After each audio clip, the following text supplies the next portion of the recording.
Hey, I'm Jeff. I'm Lee. I'm Stu. We're No Devotion. I took like at least a year, and I feel like I wrote in the end out of desperation. A lot of the songs were like really cathartic to write. I was writing stuff like it might be the last stuff you ever write, just from the perspective of like, we ever going to do this again? Like in The Broken Lamb, I wrote that song with the mindset that like this might be the last song I ever do. Just in like, you know, maybe there won't be any songs after this. Who knows what's going to happen? For me, No Oblivion was like a choice, you know, that we were consciously making by making more music. It was to not like be totally swallowed up by darkness. You know, I think like the record is very deeply about depression and suicide and heroin and, you know, all the things that you can throw yourself into to not have to live. And and I think that this record was like about trying to turn away from that, you know, and so it's an exploration of a lot of really dark things, but I think in service of something that's quite hopeful in its own way. Just from the fact that it exists. Yeah, the fact that it exists is a statement of not being nothing, you know, no nothingness, you know what I mean? There's always the creation, as long as there's anything, there's no nothing, is kind of the record is the No Oblivion. Yeah, the record itself existing is the absence of oblivion. It's supposed to have come out a bunch of times, and you know, when I fell off the stage and broke my ankle, that was sort of like I started to feel like I was cursed or something.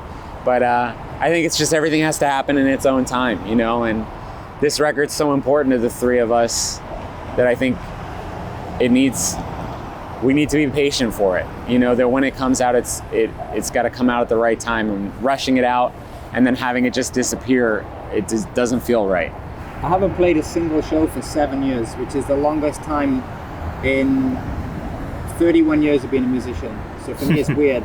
I've had a recurring dream that I get like every 3 or 4 weeks, where we're about to go on stage, and I turn up and everybody's got a set list and everybody knows all the songs and I don't know anything, and nobody will help me out. I'm like, can we change to these songs that I know? And everyone's like, oh, you'll be fine, just make it up as you go. And I'm convinced that this dream will keep on going until we've actually played a show and got our system. And this has made me like practice at home like non-stop, so at least when I wake up and have that nightmare, I know that in reality I know all the songs. I'm like, there, that dream is not true, but it's like, so it's gonna be really good to just get out of the way. My dream always with this band is that my microphone's unplugged and nobody will help me find the lead. It's exactly the same thing though. Yeah. It's so bizarre, such a weird thing.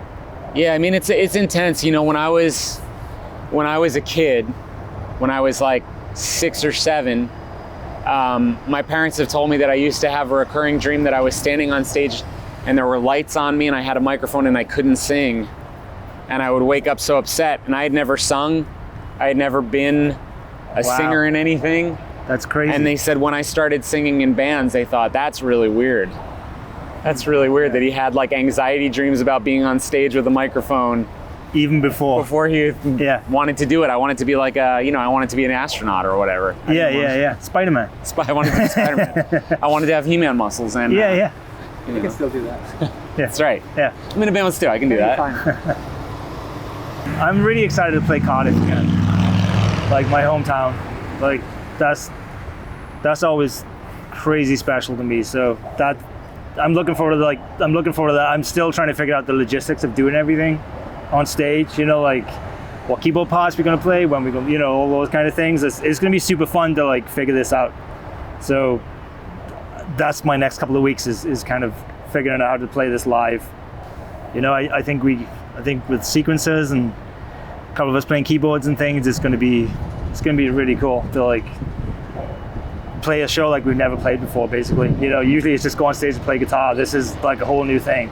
Like even when we did the videos the other day and I was kind of feeling how it's going to feel, and I was just getting a buzz, you know, I was feeling so excited to play these songs. I feel it was, you know, like it's the first time when we shot the videos, it was the first time I heard the songs in a different context to just in front of my studio speakers on NS10s, you know, so which are like the worst sounding speakers in the world. We were saying this record doesn't feel like it's a wide explosion that everybody on earth is going to love it, but the people that get it, we think it's going to be one of their favorite records. So yeah, I think you said before, it's like it's not wide, it's deep. It's not wide, it's deep. Yeah. You know, so that's kind of the way I like to think about it. This is fun. Like, I'm definitely tongue-tied, and like, I haven't done anything like this for a long time, so Back in it. Yeah. Yeah, it's definitely like, I'm glad we're doing it right now. Yeah.